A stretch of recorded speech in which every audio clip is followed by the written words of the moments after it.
मेरे को पिटाया, मेरे को लात मारा, सीसीटीवी ऑफ कर दिया, हमारा एक एजेंट को घुसने नहीं दिया, हमको भी। हम 5 मिनट के लिए घुसा था, मैंने रिक्वेस्ट किया था कि हमारा एजेंट को घुसने दीजिए। They assured me they will be allowed. After that he is not available, nobody is available, but I complained everywhere. কেন কিসের জন্য আমরা তো হারিয়ে নিয়ে যাব? হারলে আমি যদি শপথ দিতে যেতাম তাহলে আমি রেজিগনেশনটা করতাম। এখন তো কোশ্চেন ডাজন্ট অ্যারাইজ। জোর করে দখল করে যদি কেউ মনে করে যে আমি কি রেজিগনেশন দিতে হবে, no, not that. Now also I want to say that we didn't lose the election. It is their forceful attempt to defeat us. Officially they may, through election commission, can defeat us. But morally I am telling you that we won the election. दोस्तों नमस्कार, Nexon news के खास bulletin में आपका स्वागत है। दोस्तों आज के वीडियो में हम बात करेंगे पश्चिम बंगाल की राजनीति के बारे में।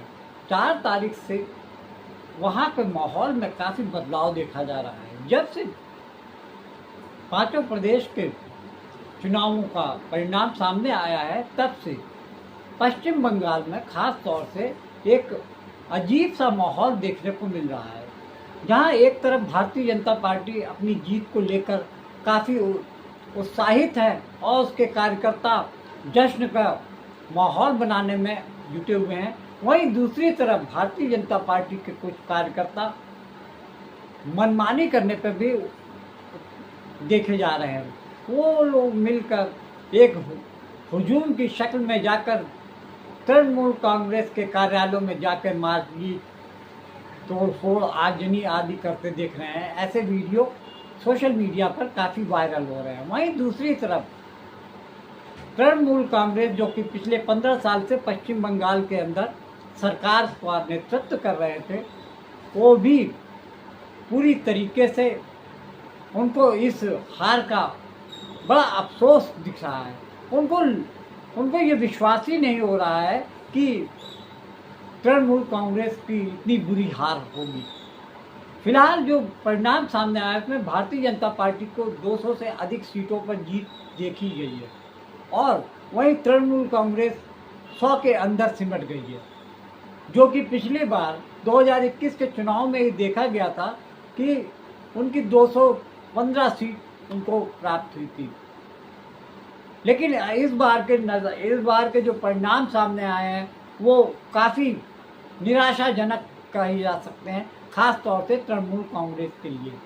वहीं दूसरी तरफ भारतीय जनता पार्टी ने पिछले 5 साल में जिस तरीके से अपनी रणनीति बनाई तृणमूल कांग्रेस के खिलाफ में, जनता के बीच में ये विश्वास पैदा कर दिया कि तृणमूल कांग्रेस भारतीय लोगों के लिए, हिंदू लोगों के लिए, खास तौर से जो कि हिंदू संस्कृति को मानते हैं, उनके खिलाफ में है। तृणमूल कांग्रेस सरकार पर भारतीय जनता पार्टी ने लगातार ये आरोप लगाया कि वो मुस्लिमों को सपोर्ट करने वाली पार्टी है। यहाँ तक कि भारतीय जनता पार्टी के बड़े बड़े नेताओं ने जाकर चुनाव के दौरान ये भाषण दिए कि पश्चिम बंगाल को बांग्लादेश बनने नहीं दिया जाएगा। ये खास तौर से टीएमसी पे आरोप लगते हैं कि वो मुसलमानों को सपोर्ट करने में सबसे आगे रहती है। इस बात को लेकर भारतीय जनता पार्टी हमेशा तृणमूल कांग्रेस पर हमलावर रही है।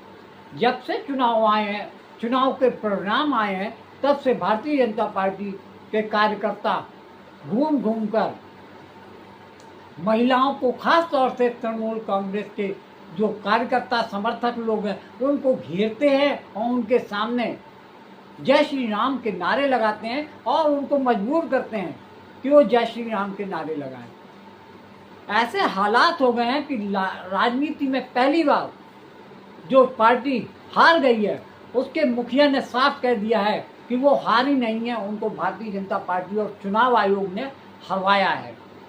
भारतीय जनता पार्टी के इशारे पे चुनाव आयोग ने जिस तरीके से SIR करवाया है और लगभग 27 लाख लोगों को वोट काट कर उनको उनके मतों से वंचित किया है। इस बात को लेकर ममता बनर्जी सीधे सीधे ये आरोप लगाती हैं कि इस चुनाव के लिए जिस तरीके का रोल चुनाव आयोग ने किया है वो एक मुख्य विलन के रूप में है। भारतीय जनता पार्टी के इशारे पर तृणमूल कांग्रेस के कार्यकर्ताओं और उनके समर्थकों के वोट काटे गए।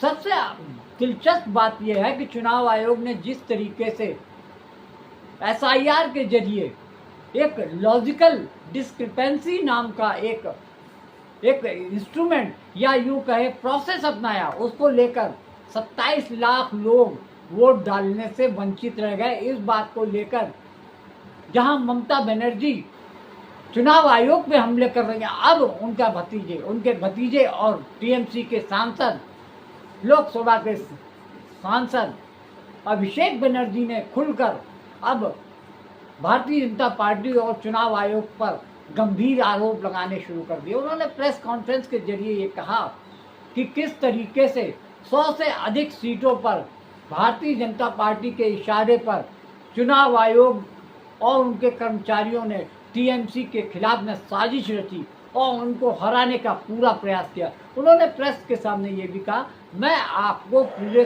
पुख्ता सबूत आपके सामने रखूंगा जिसके आधार पे मैं ये कह रहा हूँ। और इस तरीके से ये पहली बार हुआ कि जो हारी हुई पार्टी के लोग हैं वो उनके मुखिया प्रदेश की CM ममता बनर्जी ने साफ कह दिया है कि उनके खिलाफ में भारतीय जनता पार्टी और चुनाव आयोग ने साजिश करके उनके खिलाफ जिस तरीके का माहौल बनाया उसके लिए वो हारी नहीं है, उनको हरवाया गया है। इस वजह से मैं प्रदेश के राज्यपाल के सामने जाकर उनके खिलाफ अपनी बात रखूंगी और इस्तीफा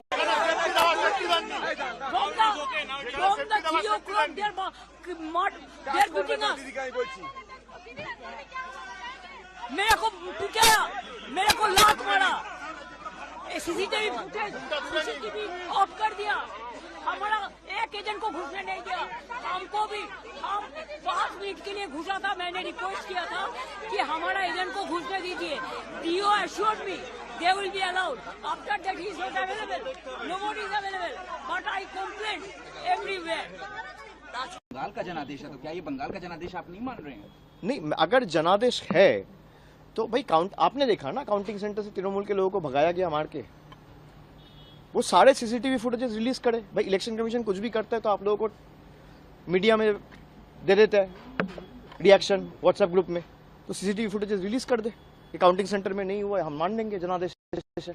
मेरा चैलेंज है CCTV फुटेज काउंटिंग सेंटर का मैं 100 ऐसे देता हूं आपको AC, इलेक्शन कमीशन 10 रिलीज कर दे। काउंटिंग सेंटर का पूरा दिन का CCTV फुटेज खास करके 12 बजे के बाद से 6 बजे तक का 6 घंटा का रिलीज कर दे। मैं आपको कंप्लेंट का कॉपी देता हूं जहां पे 17C में जो EVM रिकॉर्ड हुआ था और जो काउंटिंग टेबल में जो EVM आया है दोनों अलग मशीन है, सीरियल नंबर मैच ही नहीं कर रहे।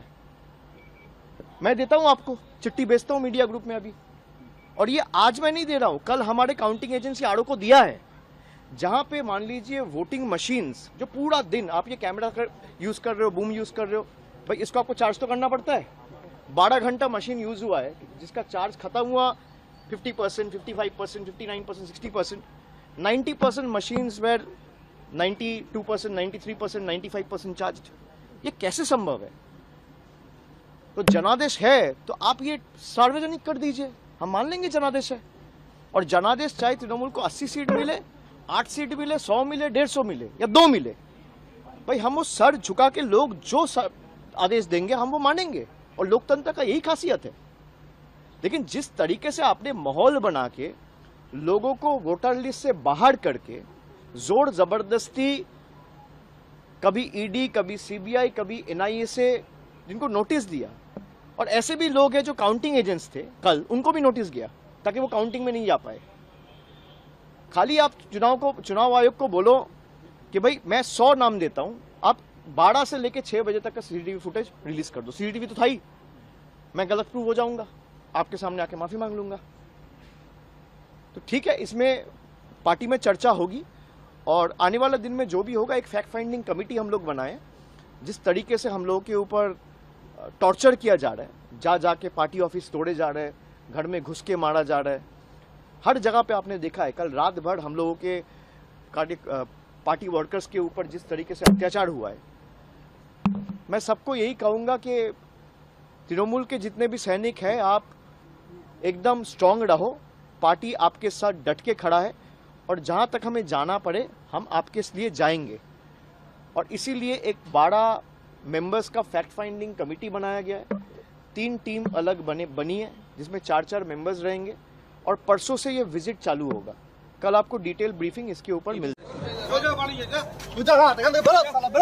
साला मस्तानी একদম সালা মস্তানি খুব মস্তানি করছি না লালচুল সালা খুব মস্তানি করছি লালচুল খুব মস্তানি করছি হ্যাঁ মস্তানি চল ক্ষমা করে দাও সালা কত অত্যাচার করছি স্যার কত করি তো অত্যাচার করছি হ্যাঁ কত অত্যাচার করছি আর অত্যাচার করবে তো বাবার পার্টি না আর অত্যাচার করবে করবে গরিব মানুষের প্রতি অত্যাচার অনেক করে দিয়েছে করবে হ্যাঁ বল জয় বাংলা বল করবে গরিব মানুষের বল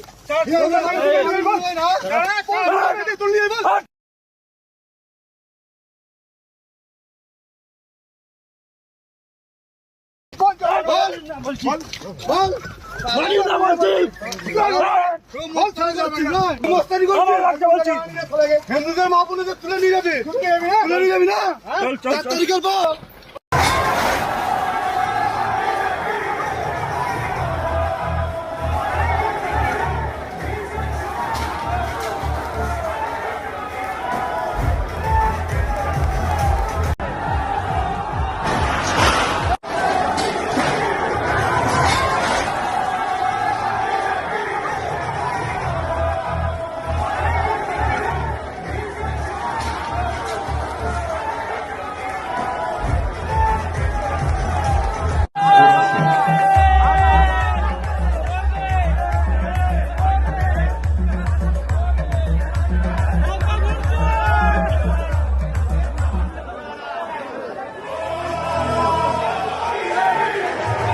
भाई तो दिक्कत क्या है? मैंने बोला था, देखिए मैं डीजे बजाने की बात किया था, आपने बोला था कि आप यहाँ पे रहना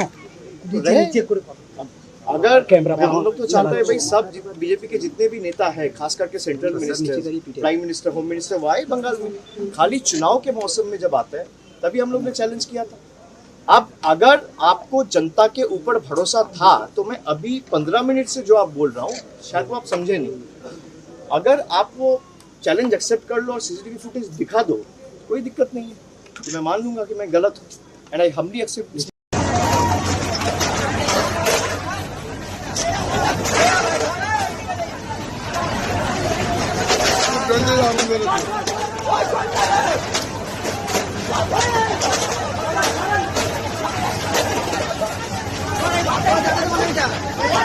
Come on,